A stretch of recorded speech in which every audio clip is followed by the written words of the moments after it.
আসসালামু আলাইকুম। এমন কোনো প্রবাসী নাই যার জীবনে এই কষ্টটা না আসছে আর এই মুহূর্তটা না আসছে। চলুন ভিডিওটা দেখে আসি। ইচ্ছে করে বুকের ভেতর লুকিয়ে রাখি তারে, যেন না পারে সে যেতে আমার কোনদিনও ছেড়ে।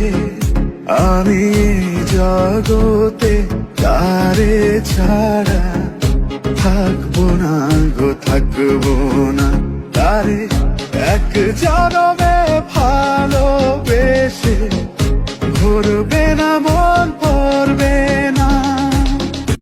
ওরে ইচ্ছে করে বুকের ভেতর লুকিয়ে রাখি তারে, যেন না পারে সে যেতে আমার কোনদিন।